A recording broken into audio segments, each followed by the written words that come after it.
Well, we don't have our panel yet. Yep. Oh, yes. We do. Tom? So we're going to bring the panel up here at the very beginning. Welcome back from the break, everybody. Hope you enjoyed the networking opportunities and took the opportunity to ask the regulators questions too. Hi, everybody. I'm Eric Dunleavy. I am a BACWA board member representing San Jose. As you all know, nutrients have dominated much of the work that BACWA has pursued for almost a decade now. And that's never been more true than since that harmful algal bloom that we experienced this past August. So at our annual meetings, we always have a session on nutrients, and that's no different this year. But this year, we reconfigured it a little bit.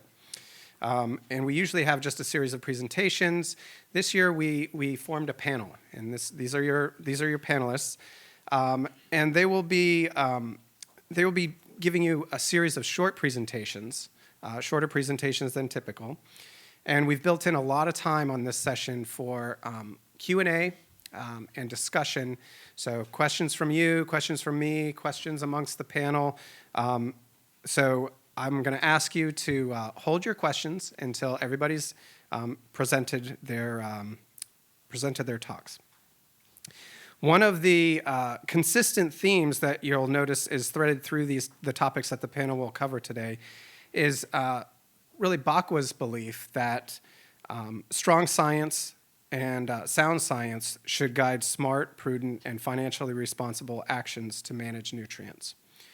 So the first speaker we're going to hear from today is going to kick off that theme of science, and it's going to be Dr. David Sen. He is the science lead at SFEI, where the Bay Nutrient Science Program, also known as the Nutrient Management Strategy, or NMS, is housed. After Dave, we're going to hear from Tom Mumley from the Water Board, and you heard from Tom in the first session. And Tom's going to share the Water Board's perspective on how he envisions the third watershed permit will reflect the need to respond to last summer's algal bloom. To refresh everybody's memory, in case you're not aware, the third watershed permit will be reissued next year in 2024. We'll then get some updates from Dr. Mike Falk, HDR Project Manager, and Ian Wren, SFEI Program Coordinator for the NMS, on several permit-required projects and studies. Mike will first brief us on, he'll brief us on two items, both of which are requirements. And the first will be on the group annual report, which is a requirement to monitor and report on trends in nutrient loads to the bay from wastewater discharges.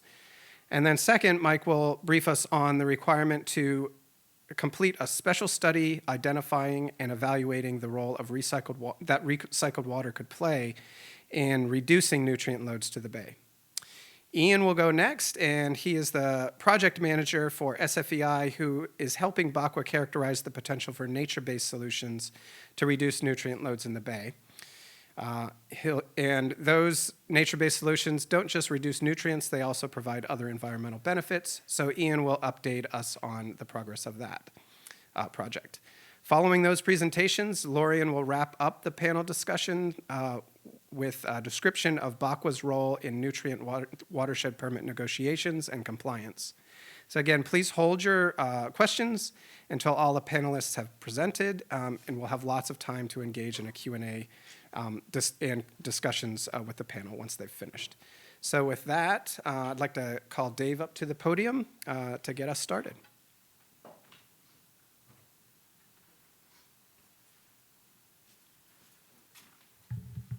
Good morning, everyone. Thanks, Eric.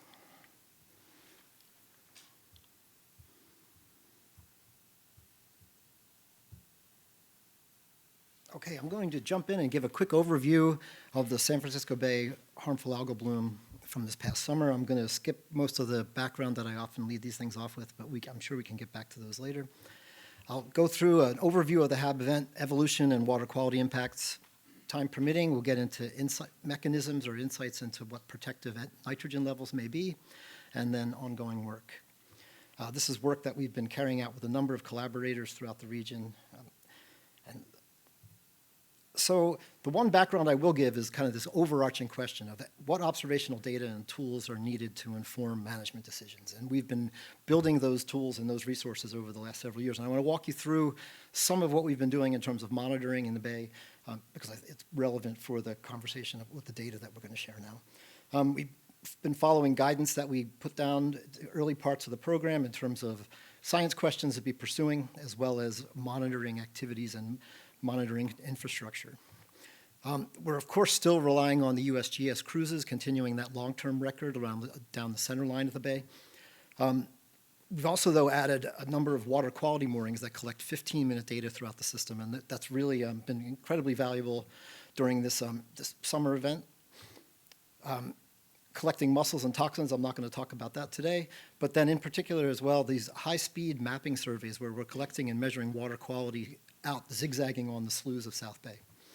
So expanded monitoring, space-time, and new parameters, higher spatial and temporal resolution for nutrient data, phytoplankton, harmful algae, and toxins. Remote sensing and building capacity for remote sensing, which came in quite handy. I was really fortunate that we were able to use that to plan our field work last season.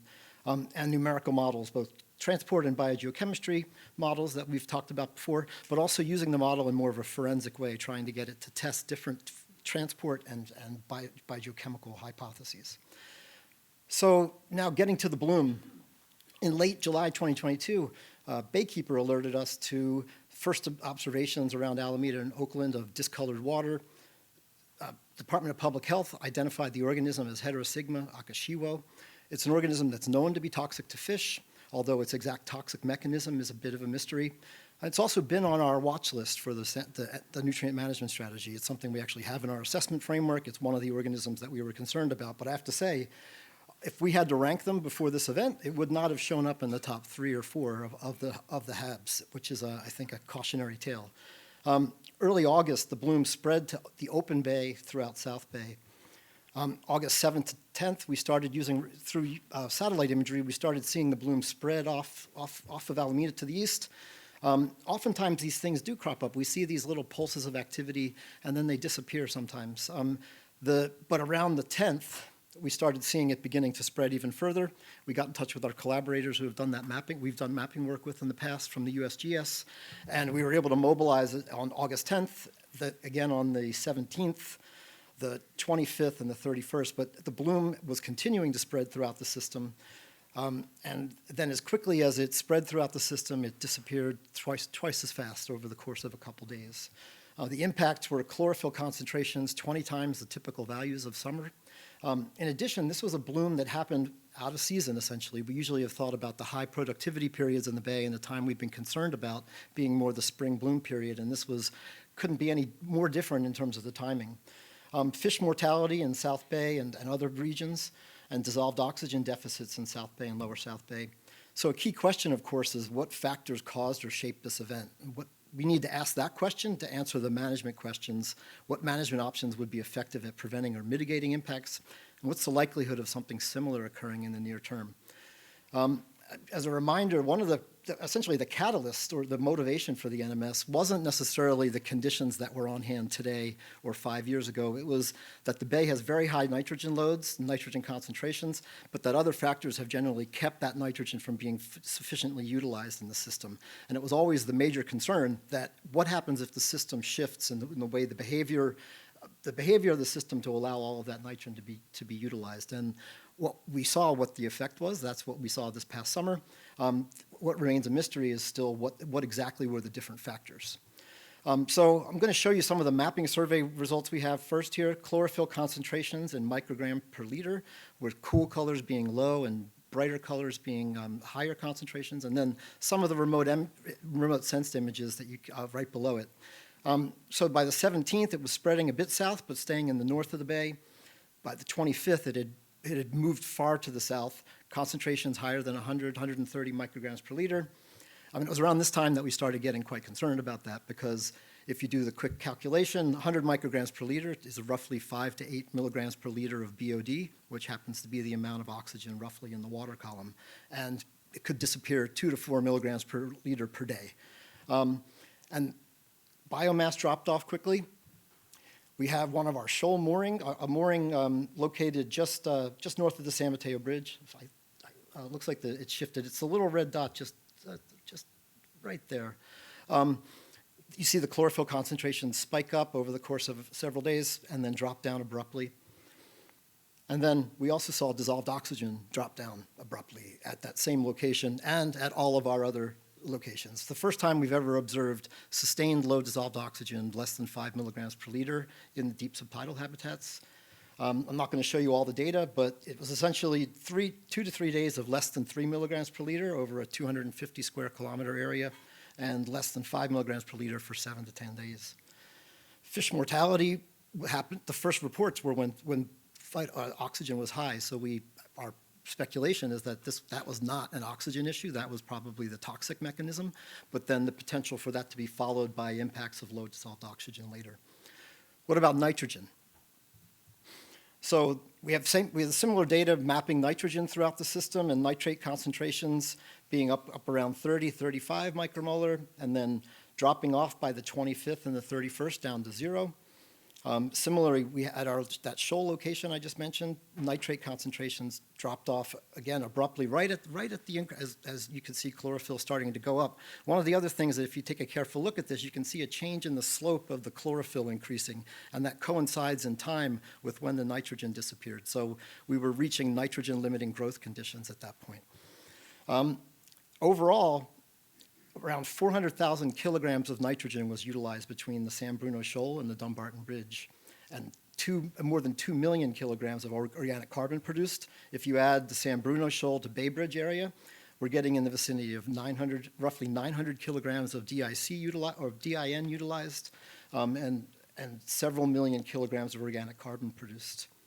So one of the things this happened to be such an extreme example that in some ways, for this one, we don't really need a numerical model to ask the question, how much nitrogen got converted into biomass, reduced the oxygen, and then essentially being able to back calculate, well, what would have been protective starting nitrogen levels. So 900,000 kilograms of DIN utilized.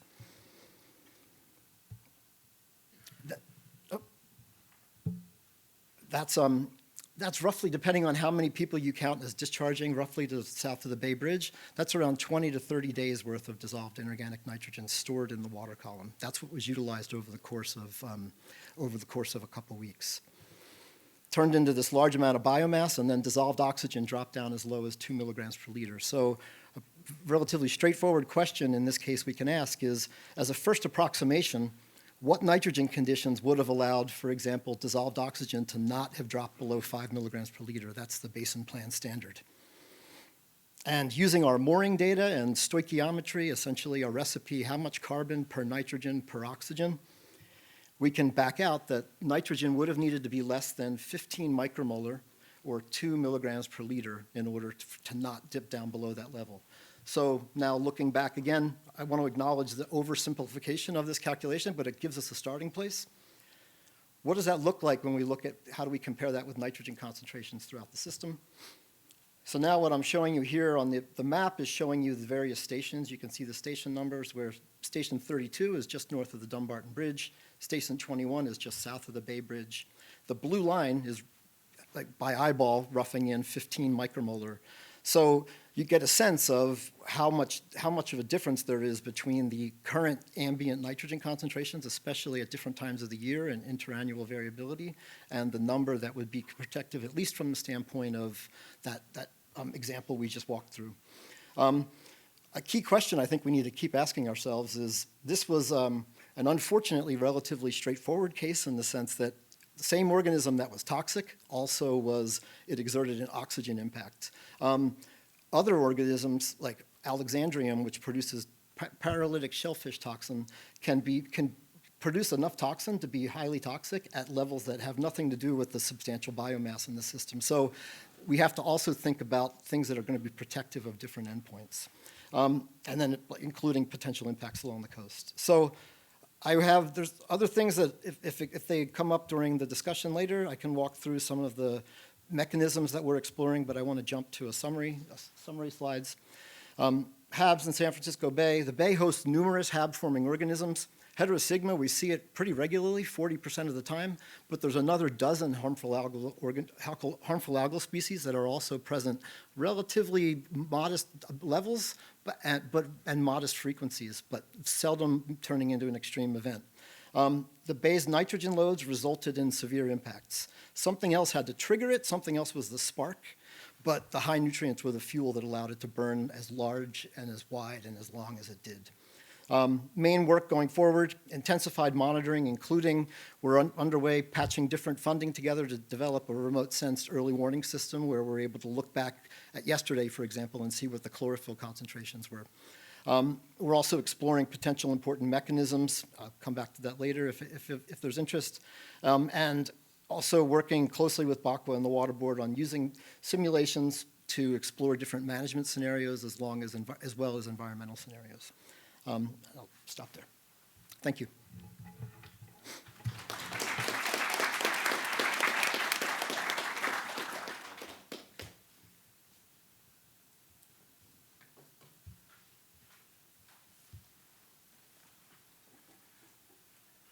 Well done, Dave. Thank you. Okay, I'm going to jump right in because we want to get some dialogue here, though this is just my title slide. So I'm just going to run through quickly where are we in consideration of the Nutrient Watershed Permit 3. So a little bit of background, just to start, just reminding you this all started quite a while ago, more than 10 years ago. We established our nutrient management strategy. Three main components of it is one is do we need new water quality objectives related to nutrients in our basin plan? And there was a call for action from EPA nationally that states need to improve their nutrient-related water quality standards. Our basin plan does have nutrient-related water quality objectives, one in the form of dissolved oxygen objectives, which can be affected by nutrients. The other is we do have an unionized ammonia objective, but we don't have numeric objectives associated with other aspects of nutrients. So the question is, should we? So that question mark still prevails. We have, it's still to be determined because we also have existing narrative water quality objectives that we can use to implement regulatory actions appropriately. But that's still part of the overall strategy is when do we need new water quality objectives, and if so, what are they and when will they do that? That's going to be more to the future than to the present.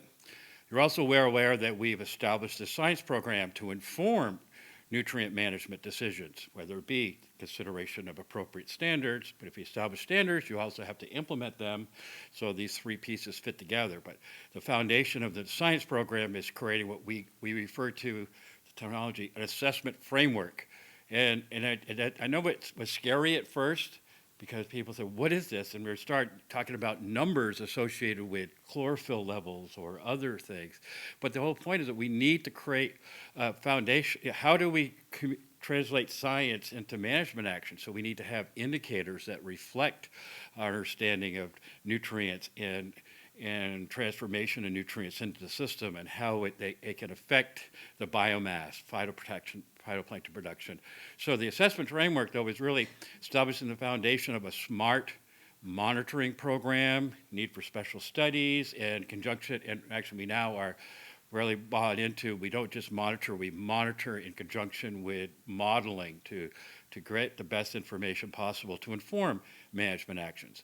The third leg of our strategy is to work towards what are available, appropriate, timely management options. And you know that we have been exploring, I call it gray alternatives as well as green alternatives. And a big part of our effort is we always want to look for, if we're going to spend substantial public resources, we want bang for our buck in terms of multi-benefit, and also to avoid consequences. Treatment takes energy and creates emissions. We want to minimize that. That's why some of the green alternatives are promising to the extent that they work relative to where our wastewater plants are. But big part of that is just we want to make sure we know what we're doing and implement and adapt smartly. So that's why a strong science foundation in conjunction with working collaboratively on what are viable management actions. And you'll see the punchline at the end of my talk. But key driver for all this, and this was the starting point. Do loads, are loads, current loads consequential, or might there be future scenarios where they may be? and in conjunction with that, what actions would prevent consequential situations or otherwise mitigate or prevent or resolve future ones. So those two kind of the management action issue, the science about what loads will make a difference, preventive or corrective based, has been the foundation of what we work on. And that's translates into the science program, which Dave has just greatly been managing for us. We're getting closer and closer to answering these questions. And we are in a position where we can answer these questions and with some degree of risk associated with the answer or some degree of uncertainty. But we're on the cusp of being able to make informed decisions with the ability to adapt them as we get smarter and wiser with ongoing science, as well as figuring out what management actions will work, at what cost, et cetera. So all this has been driven now by, the collaborative approach is driven by the permit, but the permit basically reflects the collaboration that's founded that we can embrace in the permit. So the first permit did not force things, it recognized things that we had already been in dialogue with you all. So most importantly, there were no effluent limits in that first permit. We could have imposed effluent limits in that first permit using the precautionary principle, anti-degradation, but we didn't, in part because you all said, we'll work with you. You don't have to force us to take action with limits. We will commit to studying load reduction opportunities and begin early implementation. We talked about sort of the silver plate analysis of that, which did happen. And then at the same time, we will support the science. We need to get the science right. So almost $1 million a year on top of a substantial contribution by you all to the regional monitoring program, which is $1.5 million a year or something like that. So that was the first permit. Second permit is particularly once we understood how costly typical treatment upgrades would cost. We're talking $10 billion plus. So we want to make sure we got that right. And are there alternatives? We're going to spend that much public resources. Let's get it right. So that's why the second permit, which you're going to call for studies, which we're going to hear about what opportunities are there for nutrient load reductions associated with recycled water. What are the nature-based solutions that we could implement for multi-benefit? We're going to invest these resources. And meanwhile, we considered, okay, are we ready now, though, to impose load caps? And through our collaborative dialogue, we were willing to step back and say, we'll hold off. So the second permit did not impose limits, but it established targets for you all to plan for load reductions and established a baseline to plan from. And that baseline, very importantly, was the foundation for consideration of recognizing early actions. And so everything will be, road reductions will always be associated with that baseline. And it's embedded, baked into that permit. So when we talk about load reductions in the future, it's going to be relative to that base. And then part of the issue, in part two, hold back on limits now was enhanced contributions to the science, which is getting to the point where we now have a pretty strong science basis to make decisions as we prepare for the third permit. We talked about this last year. Our vision a year ago for the third permit would be more load cap based. And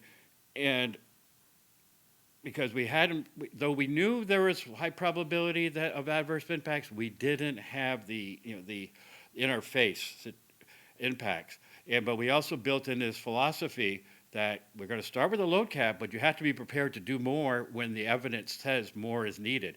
Well, guess what? Bang! Last summer, that evidence happened with that harmful algal bloom. So became a game changer because we went from load cap and planning actions to offset load increases for whatever reason, with planning for load reductions to now we're talking about load reductions we're going to be required in the next permit. What the dialogue now is how much by when, and of course there will be actions to implement. And so I'm going to just end with a couple perspectives on this. Just give you where we're at right now in discussion of limits is we have to abide by appropriate policies, and one policy that applies is the compliance schedule policy for allowing compliance schedules for attaining a water quality-based effluent limitations. And foundational in that is that there's a maximum of 10 years allowed for a new water quality objective or a new interpretation of water quality objective. So what we're discussing is we're going to be interpreting our narrative water quality objective about things not causing adverse impacts. So we're allowed to give 10 years compliance schedule. But we also comes with that policy is that you must include interim requirements. So just in the simplest say, permit one, the next permit is going to have a load requirement to be attained within the permit term, and then forecasting a load cap that must be attained within 10 years. So we're basically setting that, and that applies beyond the permit term. Obviously, it has to be reinforced when the permit is reissued, but there's going to be two limits, at least two limits, one for this first term and one subsequently. And just want to point out, if you're interested, you can just Google compliance schedule policy or Google that resolution number. And the only difference allowed in that policy is if there's a TMDL associated with implementing a water quality objective, that TMDL can establish a foundation for more time.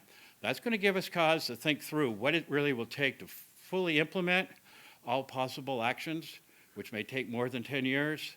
It will likely give us cause to establish some sort of standards actions with an implementation plan in the basin plan, which if more time is warranted, it would be founded in that. But but it has to be evidence-based. We have to demonstrate all doable things are being done in a timely manner, as well as more science to inform that decision. And so here's where we're at now. I'm not going to tell you what these limits are. We can start talking about, we can start having that dialogue, how much by when. But what we are doing is having an ongoing dialogue. And this started last fall when we regrouped after the HAB. It's like, okay, what can be done? How fast? And then how do we use our science program to inform that? How much does the Bay care about? How much can we do? And that's back to that correlation between management actions and science that we're engaged in. So we're working with Dave and his team to look at applying our tools now, and what do our tools tell us about what levels would affect probability of adverse impacts happening or reducing them. And then we're working with you all in terms of what type of commitments can you make to reduce loads. And I know all of you have been engaged in that dialogue, and I can tell you personally that what I've seen so far is quite impressive, especially we're getting more and more short-term commitments than we had previously, and theoretically commitments to do more beyond. So that's all going to be integrated into our decision-making process.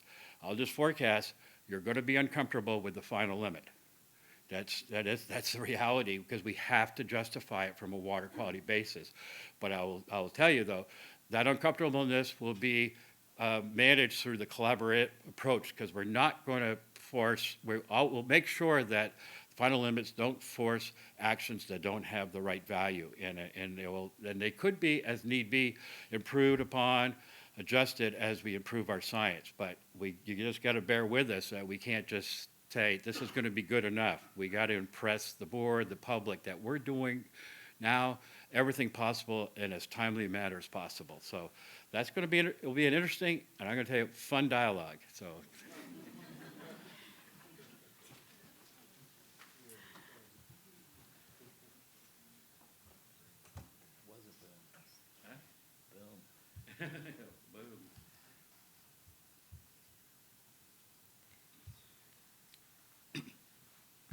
All right, thank you, Lorian. So I'm Mike Falk with HDR. I know most of you in the room here. I was thinking about this last night, and it's like, gosh, we've been talking about this. It's amazing for 10 years, and it's amazing the amount of information we have. So I'm going to cover 10 years worth of data, just like that. We've got start with 267 letter data, and that's informed the group annual report that's submitted every year, followed by the second watershed permit that builds on the first watershed permit that really focused on options within what I would call the treatment plant Flint's line. Now we're looking at options outside, the first being recycled water, and Ian's going to cover the nature-based solutions next. So let's get right into it. So the group annual report like I said, is something we've been collecting data since 2012. It's primarily average monthly data, where it covers things such as influent flows and loads, discharge, and more recently, while it wasn't a permit requirement, it just made sense to get an overall sense from a mass balance standpoint, recycle water component. And if anyone who hasn't ever looked at this that is struggling to sleep at night, the link to that is on the bottom right, and this is right on the BACWA website under bacwa.org/nutrients. You can find it there. A couple key things here. This submittal this past February included data from, it ended at, the last year's data is October 1, 2021 through September 30th, 2022, so it does not capture this past winter. I'm really looking forward to seeing that data, which kudos to any of the engineers and operators out there that weathered the storms this year. Quite a season. So a couple things that stuck out. While the 2021, 22 data set wasn't as wet as this past year, it was considerably more wet than the prior 2 years, which were in peak minimal precipitation. So a couple things stuck out that are relevant here. First and foremost, we did see some increases in flows, but from a nutrient standpoint, in particular the nitrogen, we saw modest increases. But the thing that's really most prevalent for this group is that while there was a modest increase from the prior year, we're still at 7% less than the 10-year average, which is a testimony to water conservation, all the ongoing optimization upgrade studies that folks are familiar with, such as San Mateo, optimization at San Jose, or Loma, and so forth. So we've made some tremendous strides with the group. I've got two plots to share with you. The first is on flow. And both these plots are organized the same way, where it's got time on the x-axis, in this case flow. This is discharge flow to the bay, and the y-axis is million gallons per day. And you'll see the straw-colored columns represent the dry season. The white columns represent the wet. And the way these are set up is the black line has the average monthly bay-wide discharge flows, and the various colors below that represent the various sub-embayments. A couple things stick out here is, first and foremost, the average flows have gone down over the 10-year period. But one thing that jumps out to me is, as you look up here, that's the December 2021, so not this past holiday season, but the one prior. It was the first year in a few years where we had really seen a jump in average monthly, where we had a real peaking factor. Not quite as pronounced as that 2016, 2017 peaks were went above 800 MGD, but at the end of the day, it was not that peak drought in the sense of not seeing any of those peaks at the plant. So what's the end game with respect to nitrogen loads, which gets me to the next slide. And this is your total inorganic nitrogen loading. So for folks that aren't familiar, TIN is the sum of your ammonia, nitrite, and nitrate loads. And while we did see a peak at that December 2021, it wasn't quite as pronounced as flow, which makes sense because with the I&I associated with the flow, you do see that surge in water volume, but it's not quite as pronounced with TIN. So really the punchline here overall is, while we did see an increase in flows, the overall average decreased. Looking over the 10-year horizon, a lot of that's attributed to precipitation. I didn't feel the need to share those details, but really there's a strong correlation with precipitation. As for the nitrogen loading, while we did see that modest increase with respect to the prior 2 years, the overall decline is 7% less than that 10-year average. So really at the end of the day, we are seeing improvements with respect to nitrogen loads. So it's kind of your snapshot on the Group A reports. But let's pivot over now to the second watershed permit, the recycled water aspect. And these are the draft findings. So just to make sure everyone's following Tom's lead on the timeline here, the submittal is due at the end of June this year. So we've got some scheduling points that we'll cover at the tail end of these slides. But one of the biggest challenges to kind of set the stage here is, when we did the first watershed permit, we had these hypothetical situations from optimization through enhanced nitrogen, and a lot of the things were driven by either what you can do or technology-based hypotheticals, whereas with reuse, it's more of what are you currently doing versus projecting into the future. So we struggled initially with how to delineate between those different tiers, whether or not it's already in place all the way through, well, we talked about this over lunch, should we include that, conceptual type levels. So we've broken it out originally through 3 different confidence levels, but I'm going to share with you 4 different confidence levels. So these graphs are all structured the same. It's a build. This first one is confidence level 1, we're calling it. We're on the x-axis. We've gotten 5-year increments, 25 years into the future from 2020. On the left-hand side, we've got annual recycled water volumes in acre feet. And on the right-hand side is the corresponding million gallons per day. So with confidence level 1, these represent those are facilities already in place, as well as those that are budgeted. And what we're seeing is we've got about 9% of the effluent across the bay goes to reuse, and that represents about 41 MGD. And as we look into the future with confidence level 1, it's around 60 MGD, so about a 60% increase. And to maintain those facilities or to construct them, we're looking at about $500 to $700 million. Looking into confidence level 2, these are projects that are already master planned. So there's about 5 to 10 projects across the bay. Those are the gray bars there, and that adds about 10 MGD over the next 25 years at a cost of $450 to $515 million. Confidence level 3 is where things get a little more dicey in terms of the terminology. That's what we're referring to as conceptual. That's the black bars there, and that brings us up to about 91 MGD. So we're going from about 40 MGD to 90 MGD over the next 20 to 25 years. But a lot of those projects come with quite a bit more cost to it. We're looking at $2 to $2.2 billion. So confidence levels 1 through 3 were about $3 to $3.4 billion. And the fundamental question there is, why does the cost go up so much? And it's important to recognize what those conceptual projects are. 3 of those are potable reuse projects, where you're talking about advanced treatment, and then you also don't necessarily get the nutrient management, which we'll get to in a couple slides here.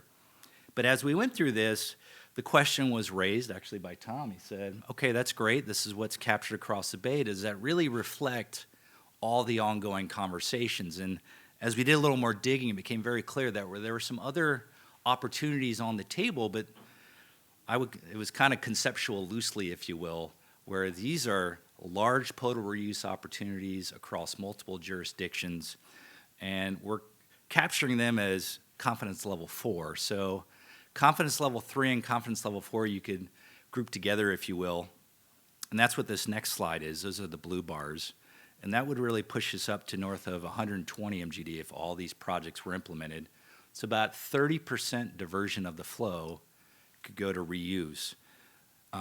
The dollars for those, there's actually 4 additional projects with level 4. Those aren't captured with that 3 to 3.4 billion, but we're talking on the order of $2+ billion for those projects. So then the question begs is, okay, what's the corresponding TIN load reduction? Because that's the emphasis is on TIN.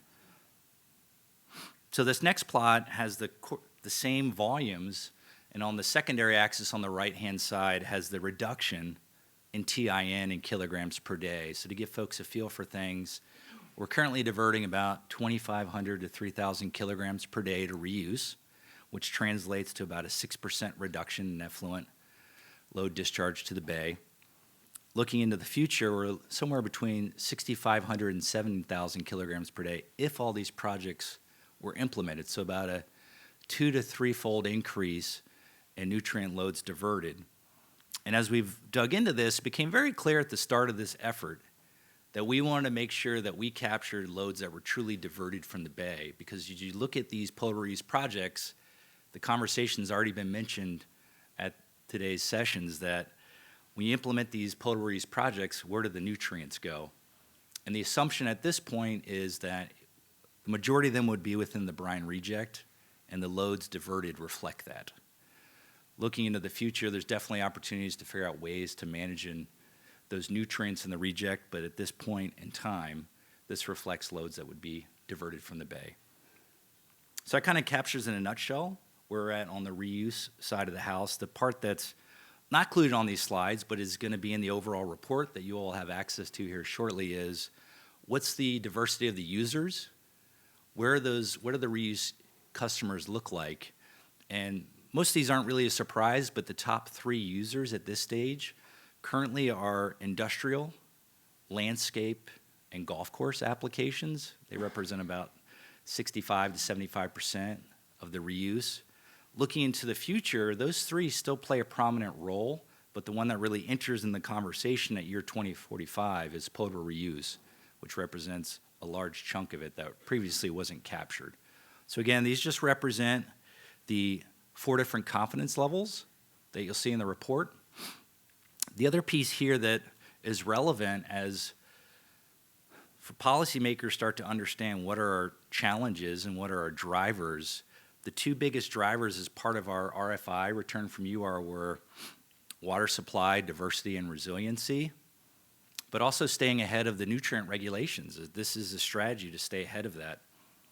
In terms of the two biggest barriers that we captured from you all were very straightforward. The largest one was funding, and the second was jurisdictional. I think as you start to look into these more larger reuse projects, the jurisdictional piece becomes extremely complicated, and I think that's what our future really needs to bear as we start to look at managing these nutrients.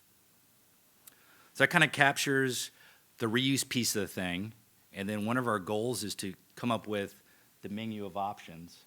And this next slide, this is a bit busy here, so bear with me. So we mentioned earlier we did the first nutrient watershed permit, and we had these different options inside the treatment plant fence line. And the reuse side of the house, we came up with some unit cost with the first watershed permit, whether it be dollars per gallons per day treated, followed by dollars per pounds of nitrogen removed. So I've got those two grouped here. The first 4 bars from left to right represent those from the first watershed permit. The green bars represent the reuse piece. And it can get a little bit misleading, so I've actually made a point to lay out those confidence levels 1, 2, and 3 because it really tells a different story. Starting on the left-hand side, if we look at dollars per gallon, the number $51 per gallon, so if you take all the different confidence levels, it's kind of hard to compete from an efficiency standpoint. Keep in mind this doesn't capture the other benefits associated with reuse. But as you break it down from confidence levels 1, 2, 3, and 4, confidence level 1, those ongoing and projects planned, they're within the realm of in particular, the level 2 and level 3 treatment. Similar conversation can be had for the dollars per pound removed. The confidence level 1, those are $11 to $14 per pound, whereas when you get into the potable reuse and the more sophisticated type reuse projects, that's when it gets more challenging. But again, it's not necessarily folding in the other benefits associated with this project. So I think as the conversation advances, that's really where it's going to be very site-specific, but really figuring out a means to make sure you capture those different multi-benefits to really get all the information on the table.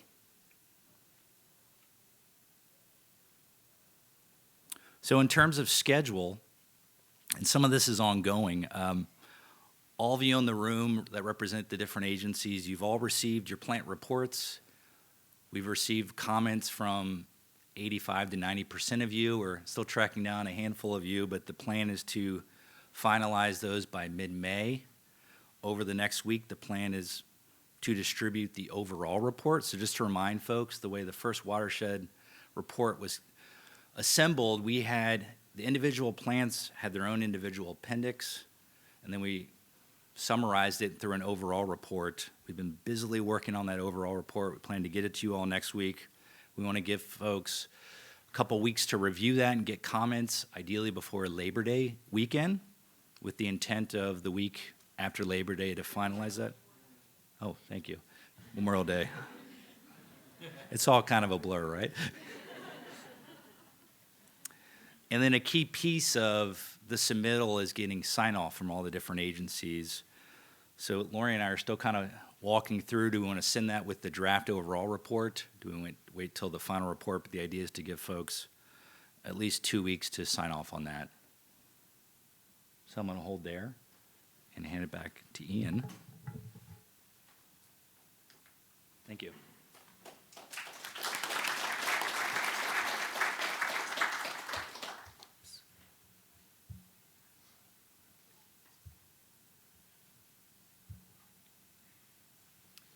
Okay, thank you, everybody. Ian Wren, and I'll try to make this really quick to get to questions. Yes, I'll be talking a little bit about the process for this so-called nature-based solutions project, which was, I think you've got enough intro to, so I'll skip all that. So this project has followed a couple different stages. The first was developing the scoping and evaluation plan, where we kind of laid out the approach to how we would figure out whether particular plants have suitability in terms of the physical space and a lot of other factors that go into siting these kind of projects.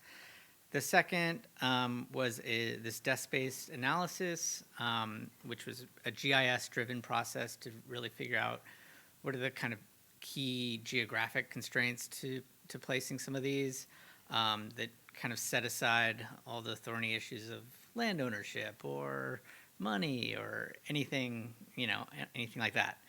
And then for 8 of the individual agencies, we did the so-called phase 2 analysis that was looked into the opportunities and constraints of particular alternatives at particular sites and talked through those with the agencies to kind of develop a set of generally 3 alternatives that might work for a given plant.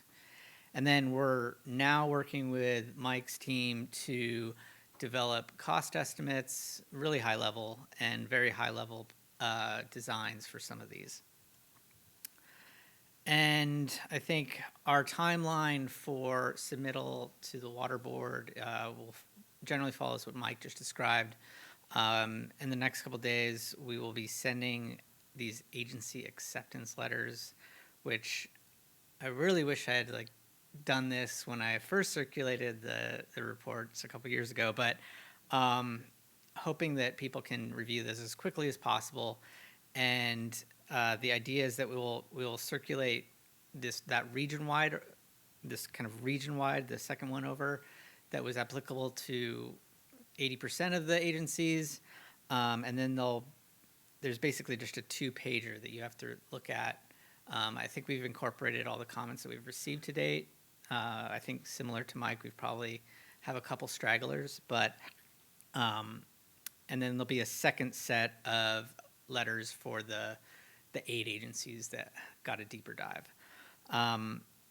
So we'll be sending those out in the next couple of days, hopefully. And if we're trying to avoid major edits at this point, but if there are any glaring omissions or please let us know, and we'll take care of those.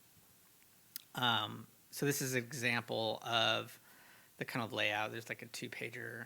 Sorry, Karin, for putting you on the spot. This is Palo Alto's, but we try to integrate comments to these, and I think they accurately reflect what the kind of model was doing. A lot of the shout out to Ellen Plain over at SFEI, which did a lot of the modeling, and she's been a rock star on this project. And then this is kind of gives an overview of the so-called phase 2 agencies overlaid on top of a regional map that kind of outlines the suitability for NBS, as we're calling it, throughout the region.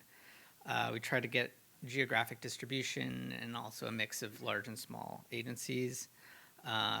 This is an example of out at SASM up in Mill Valley. This is kind of an example of the types of info that were within these phase 2 memos, things like physical constraints, sea level rise, socioeconomic kind of factors.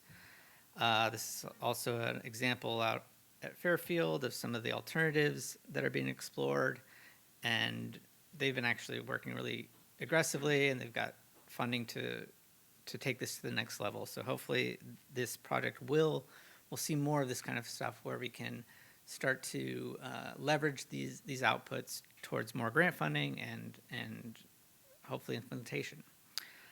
And in parallel to this, we're also recognize that the Bay Area is actually has a pretty long-standing history of nature-based solutions. Up at Mount View, that was, I think, the second agency after Arcata in the West Coast to implement those back to I think 1973. And there's a handful of others. So we're trying to do these case studies over the summer, given that we have additional resources to apply to this. And I think I might skip over this, but in the interest of time. But essentially, the lessons learned here is there is interest. The bloom definitely catalyzed some of that, I think, in more recent months. But right now there's a lot of funding available, but that we all know that won't last for very long. So we have to leverage that to the extent that we can to do more of these types of analyses to see if there is real opportunity here. And just thank you for the opportunity to work on this project. It's been a really great opportunity, and it's been really fun. Thank you. Can you go back to your next to last slide? Yeah. You had to point out that first bullet. Yeah, so I think the first, if you look at just kind of geographic constraints, you could maybe argue that about 30% load reductions could be accomplished through nature-based solutions. But when you really narrow that down into the realistic projects, I think it's closer to 10 to 20. And that's really just individual actors operating on sites very close to their facilities. That does not factor in things like regional cooperation, nutrient trading that might, enable sub-regional projects. Of course, in areas like the Central Bay, EB Mud, SFPUC, they're never really going to be able to do this unless they ship their effluent very long distances. And it also doesn't consider things like land application, irrigated ag, which could arguably also be considered a nature-based solution. We know that the North Bay has been subject to dry weather discharge prohibitions for decades. They figured it out. Maybe other parts of the region could do this. So that's sort of the take-homes. All right.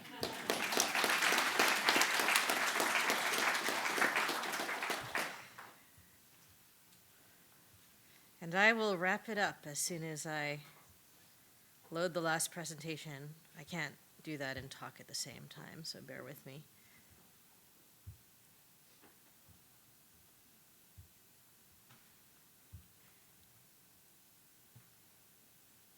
Okay, success. All right, so wrapping up the panel prior to the discussion, I'm going to be talking about not what's possible in terms of nutrient reduction in the Bay Area, but what are all of you planning and where are we going to be going to in the foreseeable future? This is us. This is the chart of cumulative TIN dry season discharge. It's an average over the last 10 years. And what you can see here is a few things. One is that, no surprise to anyone, is that a few agencies are responsible for the lion's share of TIN discharges. If you look at the blue end of the chart here, as expected, EB Mud and SFPUC, between the two of them, are responsible for about 40% of the discharge to the Bay.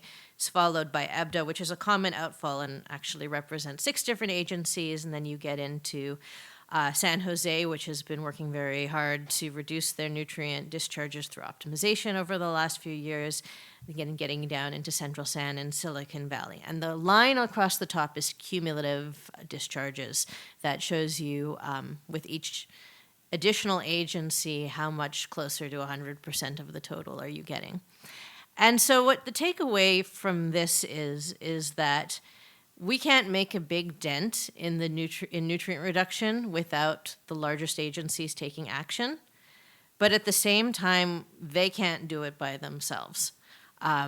Even if EB Mud and SFPUC went to level 3 treatment in the next few years, we would still be dealing with 70% of the current discharge. So what I want you to take home is that this needs to be a regional project. We need regional solutions and a regional approach. So what are the benefits of a strategic regional approach to nutrient reduction? And what I'm going to be talking about now is what we'd like to see supported by the watershed permit that we're going to be spending the next year minus a few months negotiating.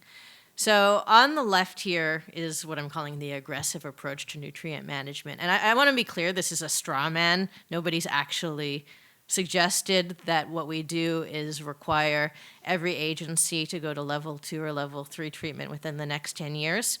We live, our region and our regulators are far too enlightened for that, but it is an approach that has been taken in other jurisdictions. So let's say that's the approach we were forced to take. So we would get in line and agencies would plan and implement major nutrient reduction upgrades, and you'd see the effect of that in about 10 years. There are agencies that are in progress right now, but for most agencies, the capital planning horizon is about 10 years.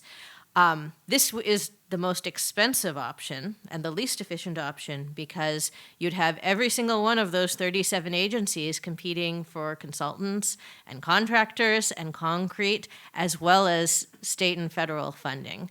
And so there are limited resources in the region and the state and the nation for these types of projects, and everybody would be fighting over those resources. And of course, we'd have agencies who would be forced to abandon infrastructure that has decades of usable life left in it, rather than planning to integrate these upgrades as their infrastructure needs to be overhauled anyways.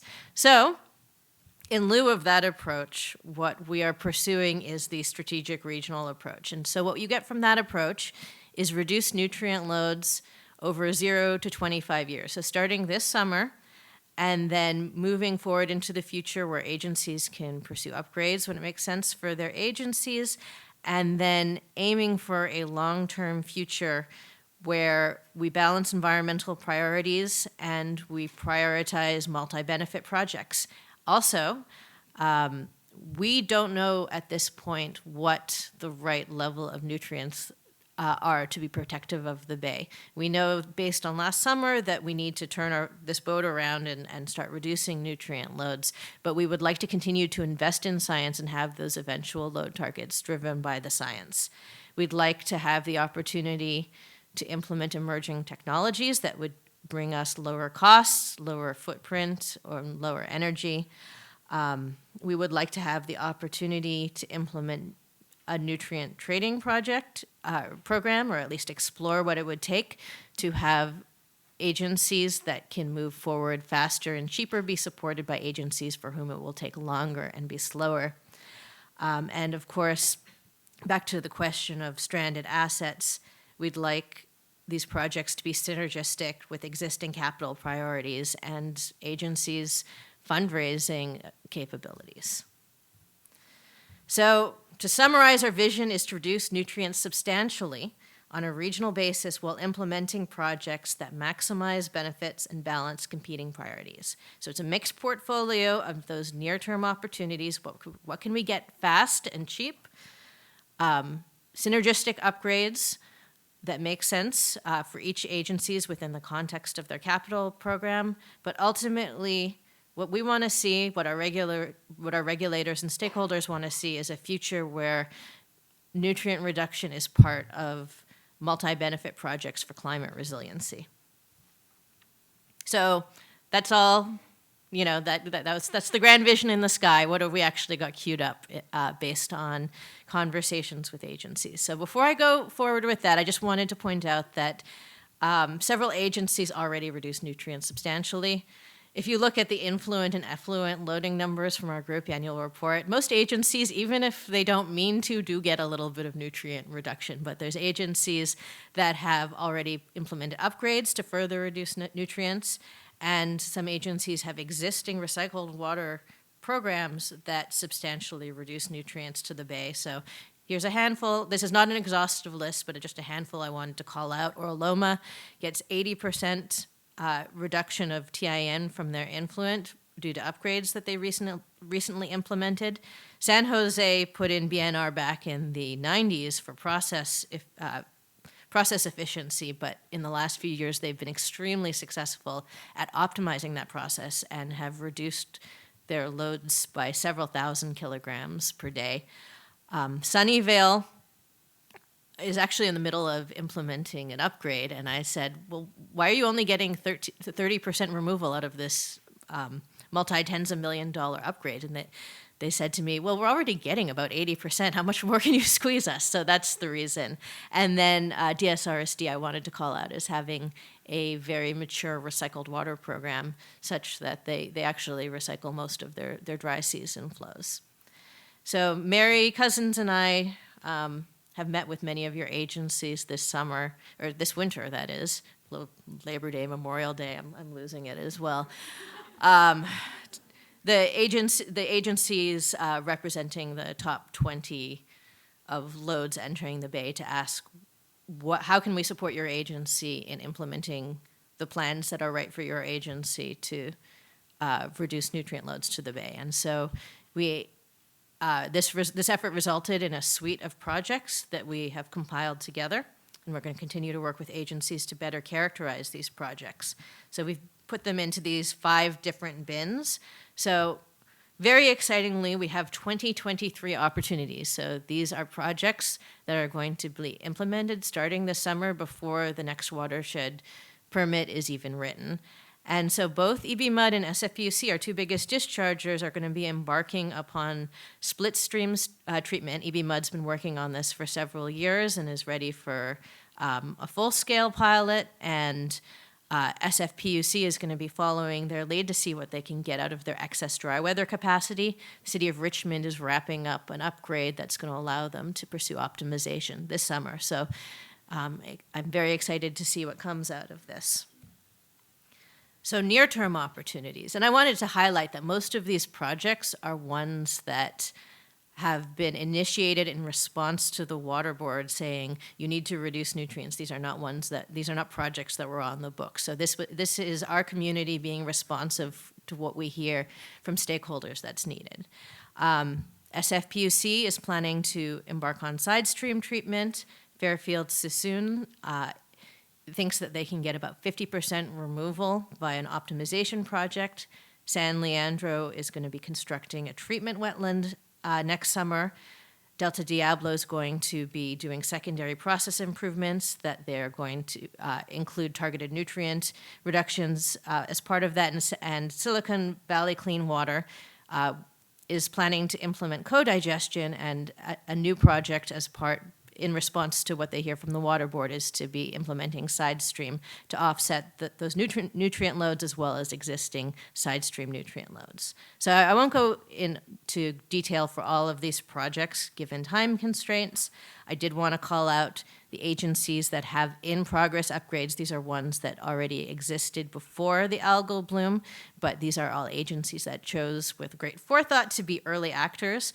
So Union San, Hayward, San Mateo, Palo Alto, Sunnyvale, Pinole, and the city of San Jose is going to be embarking on an upgrade to offset increased nutrient loads related to a solids project. We have the non-potable recycled water expansion that are captured in Mike's report that he recently spoke about, and then longer-term multi-benefit project concepts in terms of big recycled water projects as well as nature-based solutions that are going to be moving ahead beyond the time frame of the next watershed permit. So this is really exciting. I'm very proud of our community that we can put this on the table, the new silver platter.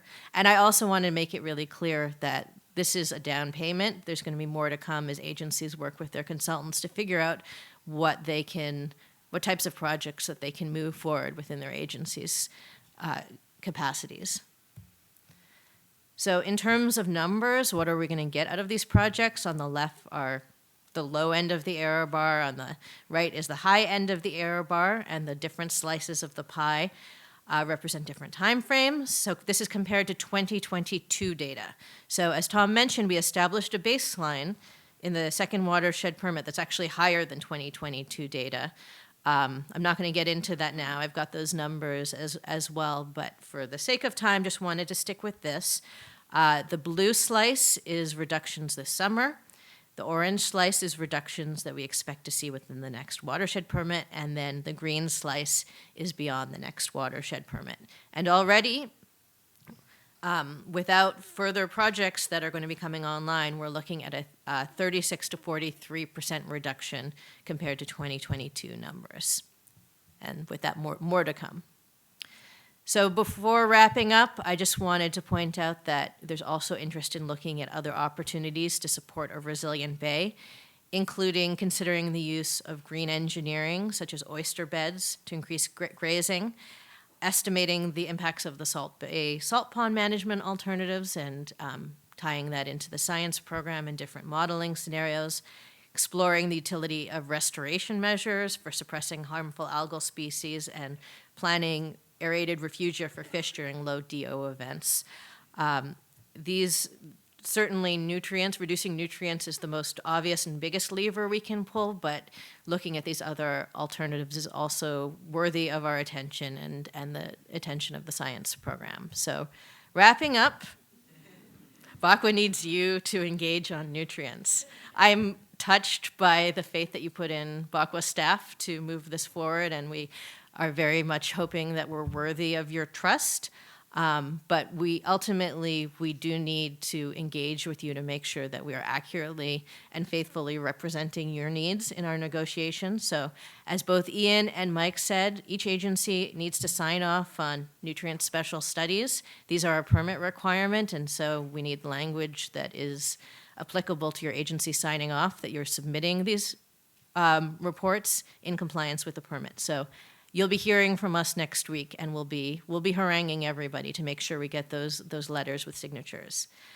The BACWA Nutrient Strategy Team meets monthly to discuss engagement with the Water Board.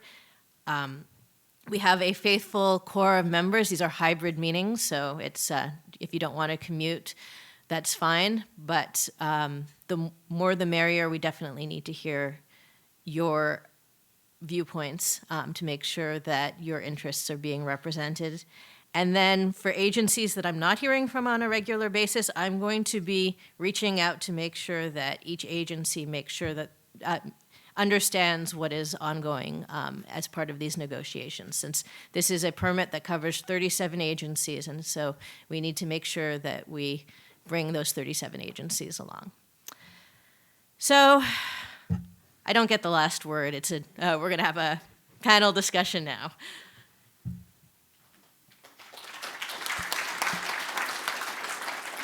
So I was going to ask for applause for our great panel, but you beat me to it.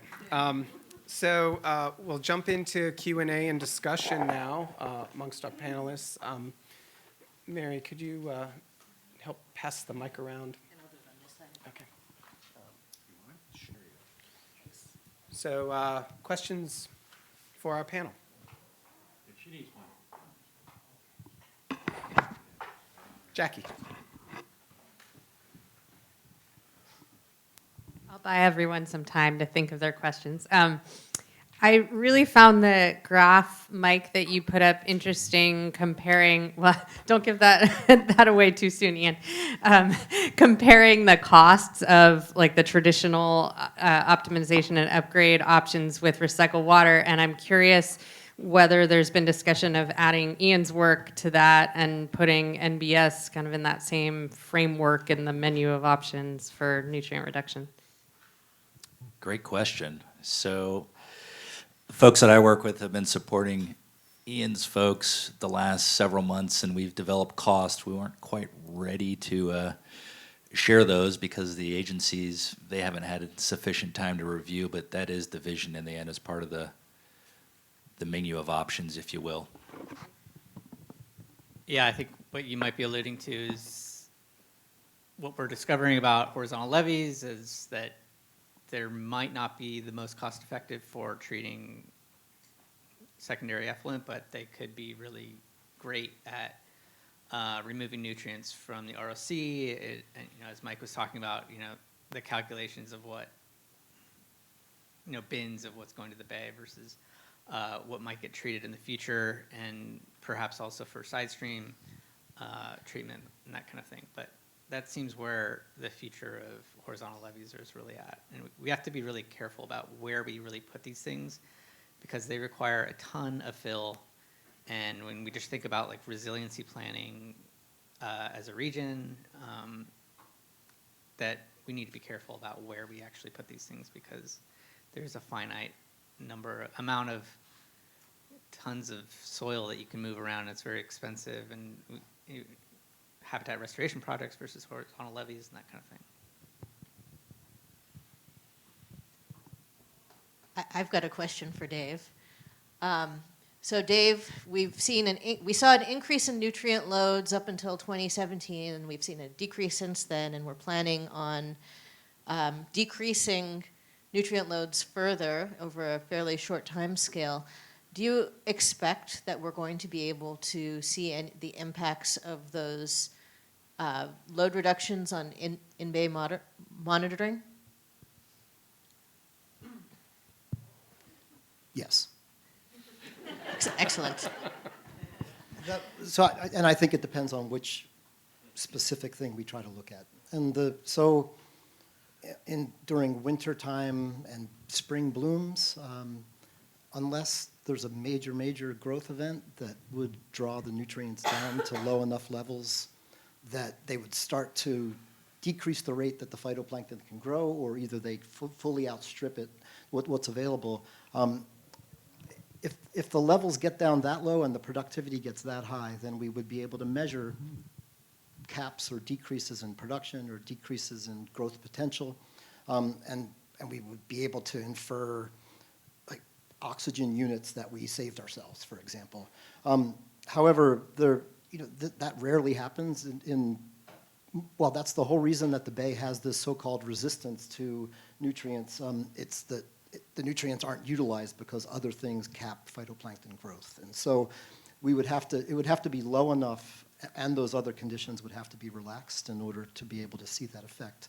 However, we are able to see some of these changes in nutrient concentrations. I have a quick graphic that I could show that. So if you remember the nutrient numeric endpoint criteria, the whole idea there was that nutrients they're a pollutant, but they also get utilized, and so they get utilized by phytoplankton. They have really large cycles, and so it's very difficult to be able to use, let's say, nutrient concentrations in the bay as a way of saying, do we have a contaminated system, like the way you would measure a heavy metal, for example. And so we kind of turned our back, or we've been looking more at the indicators like chlorophyll, oxygen, et cetera. But we got curious when we started seeing some of the changes in loads to the system, whether we would be able to see any of that in dissolved inorganic nitrogen concentrations. And so on the left-hand side, so this is where I also get to be a little bit of the wet blanket. I don't like that role, but Mike said we were down about 7% from 2012 or 2013 or so, and that seems to be the case in terms of the load reductions. The left-hand side, I'm just plotting up the loads of the 5 largest wastewater treatment plants because those are the ones we had data that went back as far as 2000.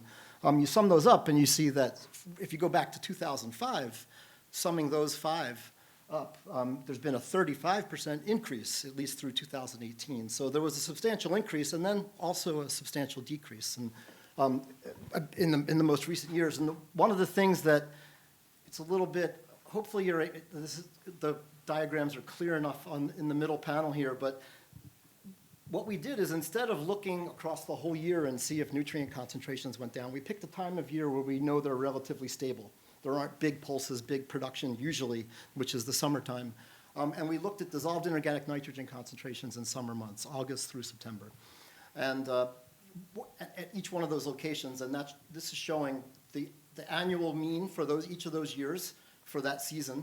And there's on the order of 25–50% increases at the stations from the far South Bay, south of the Dumbarton Bridge, up to Station 27, north of the San Mateo Bridge. So at that station, I'll just use an example, from 15 micromolar, or roughly about, I guess that's about 0.1 micrograms per liter, up to, in 2018, closer to 35 or 40. So more than a 50% increase, maybe 100% increase. And then, surprisingly, over that next few years where the load decreases were observed, we also see that the concentration decreases in the system. So this just so happens to be, it's a time that I maybe wouldn't have thought normally had last summer not happened. We would have said, well, maybe these decreases in the summer are not such a big deal or not something we would want to pay that much attention to or cheer about. But this was the time of the year that that major event happened. And so whatever that change is there, maybe returning the loads to about 2010 or 12, and a 10 to 15% decrease, it is registerable or it's observable in the available pool for things to grow in the part of the system that was most impacted. So the numbers that Lorien's noting and the increases, assuming that those are relevant in this region, that region there would be something that would presumably be measurable and would take things down below where they are now in a non-trivial way.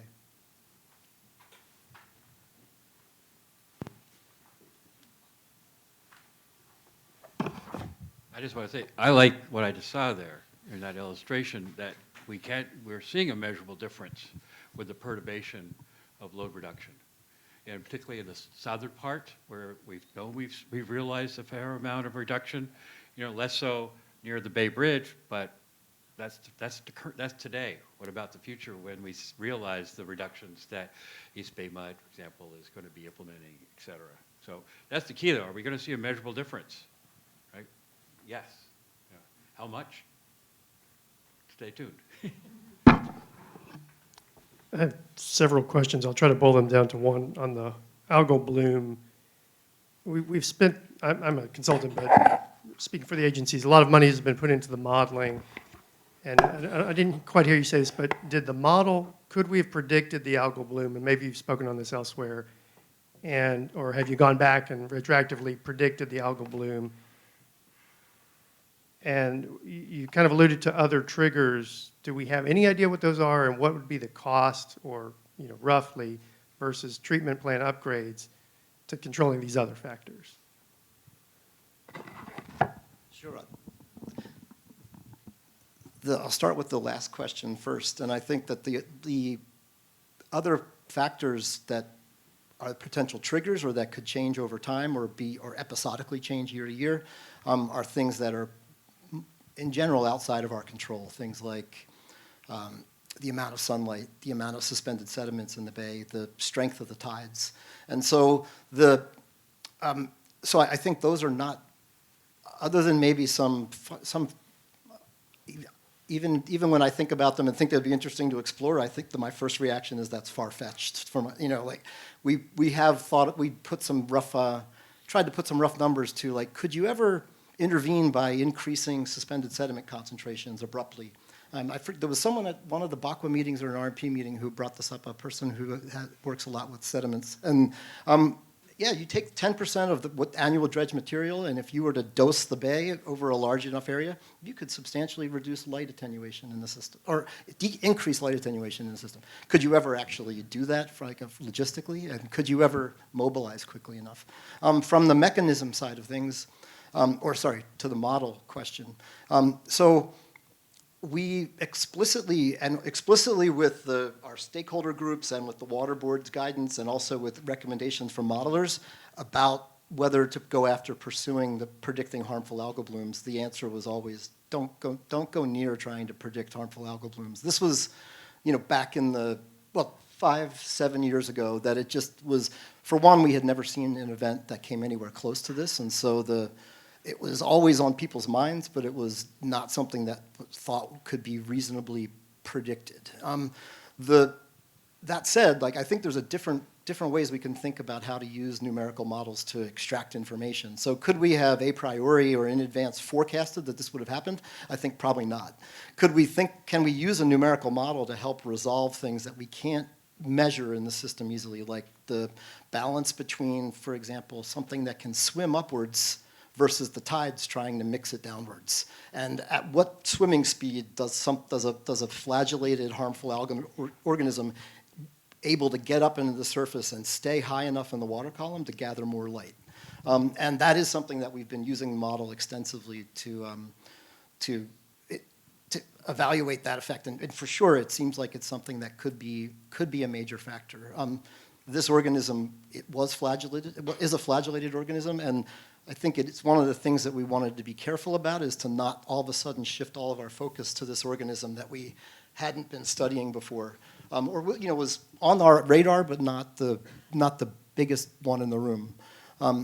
And if this was the only one that had a tail, I think we wouldn't necessarily go after investing a ton in exploring that hypothesis. But of the 14 organisms that we've identified as potentially harmful organisms that are prevalent in the system with non-trivial frequency and abundance, the 12 of the 14 are flagellates. And so the opportunity is there if, Heterosigma akashiwo doesn't decide to rear its head next year, someone else might be able to come in and take over that has the same capacity. So if there's time at the end, I have an animation that shows you, like we introduced swimming speed into the model, and we're now using it in some of our simulations, and we can predict the production.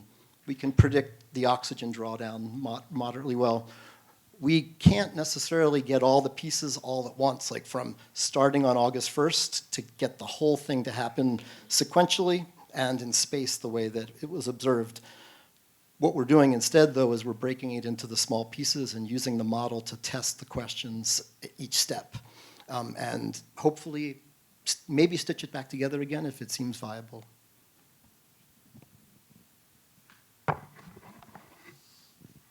Any other questions?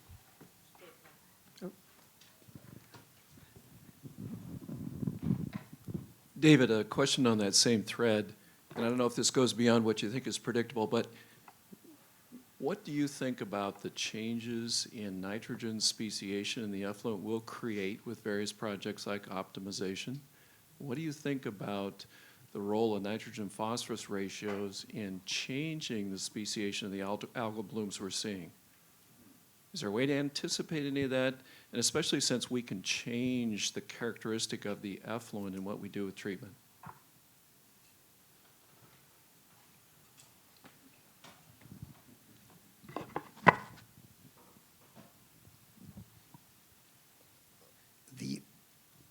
Well, I think it's a really interesting question. There's also one that there's strong opinions on both sides of whether or not the form of nitrogen and the nitrogen to phosphorus ratios have substantial influences on selecting for phytoplankton or influencing, let's say they're all healthy phytoplankton in general. Are you creating ones that are a little bit chubby around the waist and not so good for the next trophic level? And I guess the short answer to the question, I think, is, well, let me give one specific answer for the Heterosigma akashiwo. Our collaborator, Rafe Cadella at UC Santa Cruz, we shared with him a sample from during the event, and he's been culturing it in the laboratory, and it grows equally well on ammonium, nitrate, and urea.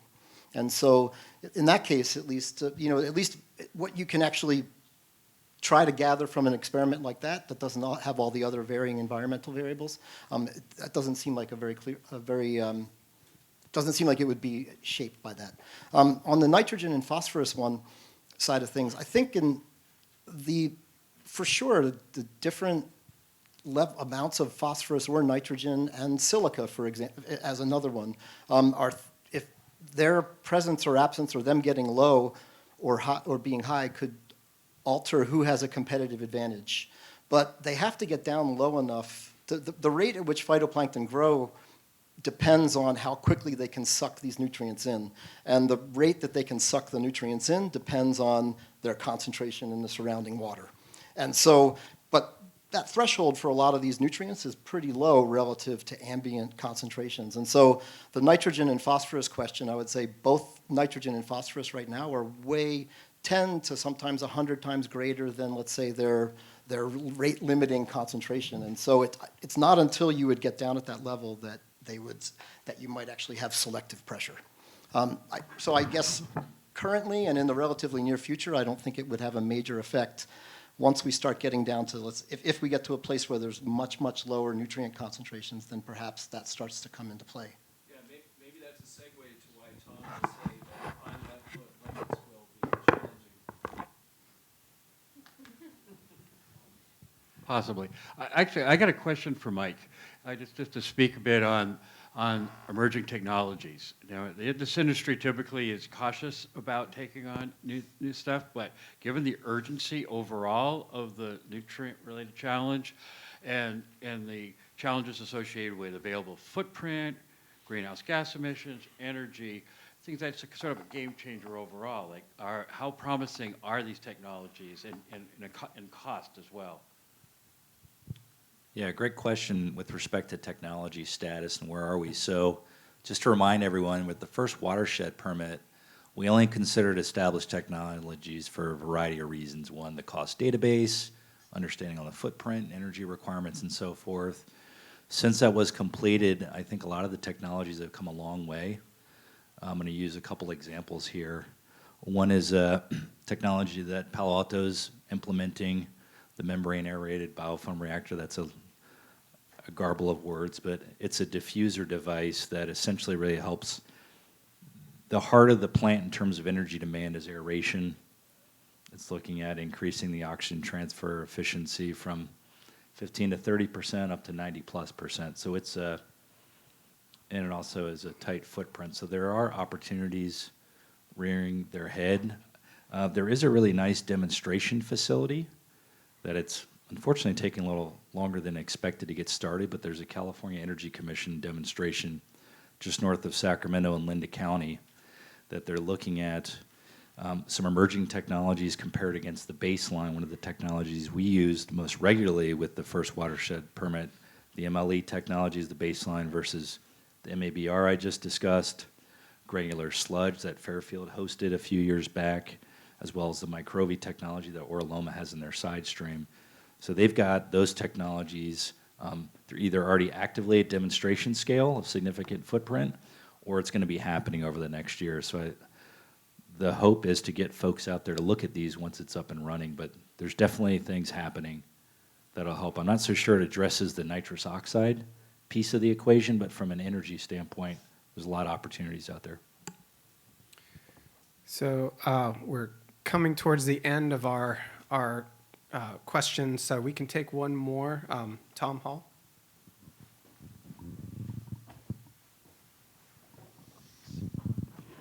This is for Dave primarily. Dave, there's on the topic of you touched on but didn't really get into the issue of an early warning system, and I know we aren't there yet, but I'm curious about your current thinking about the parameters and what we can do, particularly right away, like this season, and other things longer term, and any thoughts about resources to really do that well?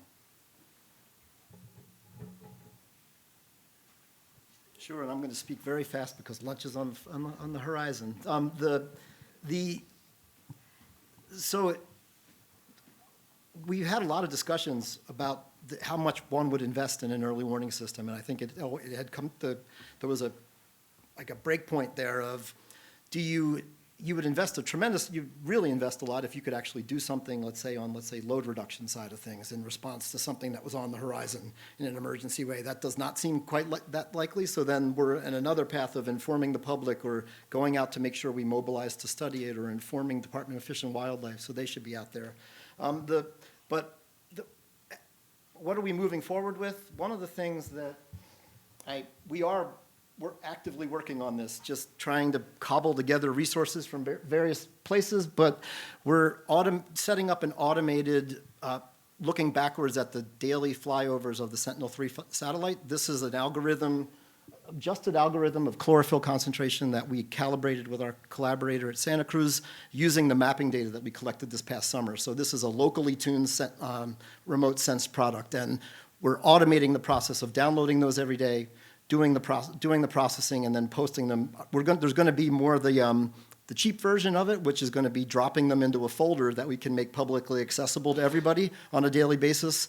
We also, though, submitted a $3 million proposal. Ian was a collaborator on that proposal to NOAA MIRHAB program, which is monitoring program design. And the major piece of that is a lot of HAB monitoring development, with a key idea of bringing all of that into a portal or a dashboard, that including sensors that we have set up, telemetry on the various sensors. So that's the other key thing that I think we can do this summer, Tom, is trick out more of our moorings with telemetry to be able to get the data in real time.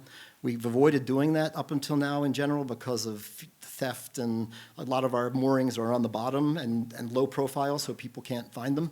And that becomes a challenge when you actually want to get the information out. But those are two of the things that we're looking at. All right, well, lunch is waiting. We're going to take a full hour for lunch. You'll probably hear a bell when it's time to come back down, but please thank our panel for our nutrient.